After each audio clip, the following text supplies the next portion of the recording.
Salutare tuturor, eu sunt Uțu și bine v-am găsit la primul meu episod de pe acest canal. Astăzi vom face review la jucătorii de la IconSwap 3. Ieri s-au băgat jucătorii de la IconSwap 3 și astăzi vom face review la ei. Bun, începem cu Litmanen. 3 skill moves nu-mi place, are agility și balance mic, nu prea are accelerație, 6 token-uri nu recomand sincer. David Trezeguet, ok, 83 accelerație, nu prea place balance-ul ăla, medium low, în rest e ok, dar nu cred că merită 7 token-uri după părerea mea. Gattuso, 76 accelerație, are agility balance mic, dar e ok, medium high, cam scund, dar pentru 7 token-uri zic că puteți să încercați.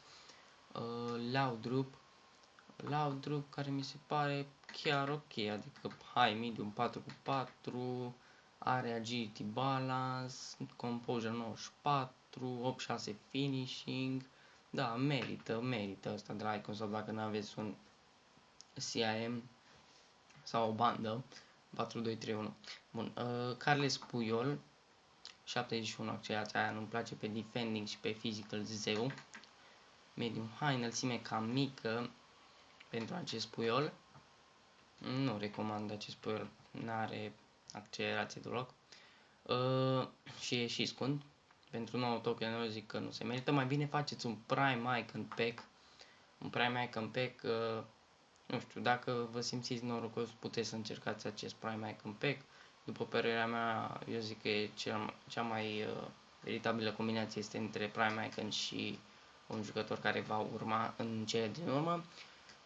Bun, Overmars chiar e ok, 5 weak foot, 3 skills din păcate, are agility balance, are composure, are finishing, e destul de bun dacă nu aveți o bandă, sincer, deci eu zic că merită dacă nu aveți o bandă. Ruud Gullit. La Ruud Gullit este exact aceeași poveste cum a fost la swap-ul trecut cu Blanc. N-arată bine pe cartonaj, dar în game își face datoria. Medium 5 weak foot, da, dar nu zic că merită 10 swap-uri, adică mai bine faceți un Prime Icon și mai vedeți pe ce faceți. Deci nu merită Gullit. Lampard, nu prea ce să faci cu Lampard, high medium 3 cu 4, n-are agility balance, n-are nici defensive awareness, deci nu prea recomand Lampard pentru 10 token-uri.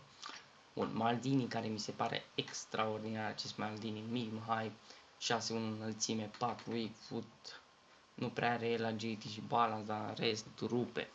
82 accelerație, 82 sprint speed, deci dacă puteți faceți Maldini direct pe el să vă duceți. Așa o să fac și eu, o să fac pe Maldini și un Prime Icon Pack, sper. Bun, Kaká, bă, dacă sunteți fan, Kaká chiar e ok, high medium 5 weak foot, 92 accelerație, 85 finishing, 88 agility, adică mi se pare mai bun ăsta, Laudrup ăsta decât Kaká, părerea mea. Adică să dați 5 pe token, mai bine luați un Maldini, mai bine luați un Overmars, un Prime Icon, bun. Deci nu merită Kaká. Da, Kenny Dalglish. Deci Kenny Dalglish mi se pare extraordinar. High medium, 5 weak foot, 4 skill moves, are composure, are agility balance, are finishing, are accelerație bună cu un hunter sau un sniper. Depinde cum îl jucați. Eu zic că este ok. Deci dacă nu aveți striker, puteți să încercați să faceți Kenny Dalglish. El mi se pare foarte bun pe striker. Bun, Rush ăsta nu mi se pare cine știe ce are, 87 accelerație, n-are agility și balance, adică are 5 weak foot, 3 skills, nu prea e stilul meu de joc, adică pentru 16 token eu zic că nu merită. Bun, Dennis Bergkamp, asta e ok, medium 4 cu 4, 87 accelerație, 98 finishing, adică cu un catalyst eu zic că rezolvați. Nu prea are la agility și balance, nici stamina, adică pentru un CIM corect, eu zic că e foarte bun. cu elme ăsta nu recomand deloc, adică medium low, 5 weak, 5 skill moves, dar în rest, nu știu, n-are accelerație, n-are agility, n-are nici stamina foarte mult, nici strength, deci eu nu recomand, chiar dacă este un icon nou în joc, nu recomand asta, 18 token, nu vine să cred. Bun, Maradona, Diego Armando Maradona, puteți să faceți mai dacă sunteți fan și nu vă deranjează weak-foot-ul ăla. Dar în rest, eu zic că cartonaș e foarte, foarte bun. Dacă nu vă deranjează weak-foot-ul, dar eu zic că nu merită 19 tokenuri, pentru care trebuie weak-foot. Dacă avea 4 era tank. Bun, petit ăsta, deci petit ăsta mi se pare extraordinar. Dacă puteți să ajungeți la petit, faceți-l frate pe petit. Adică aveți CDM, endgame, te duci cu ăsta tot jocul, până în FIFA 21. Bun, Fabio Cannavaro, deci merită petit dacă puteți să faceți și aveți nevoie de un CDM. Cannavaro.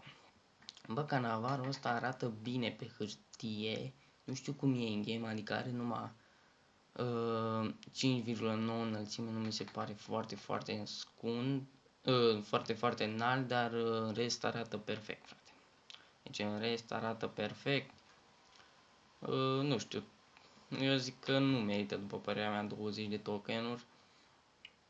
Zic să mai așteptați să vedeți ce mai apare la Team of the Season. Deci eu zic că Cannavaro nu merită și e și scundă în înălțime.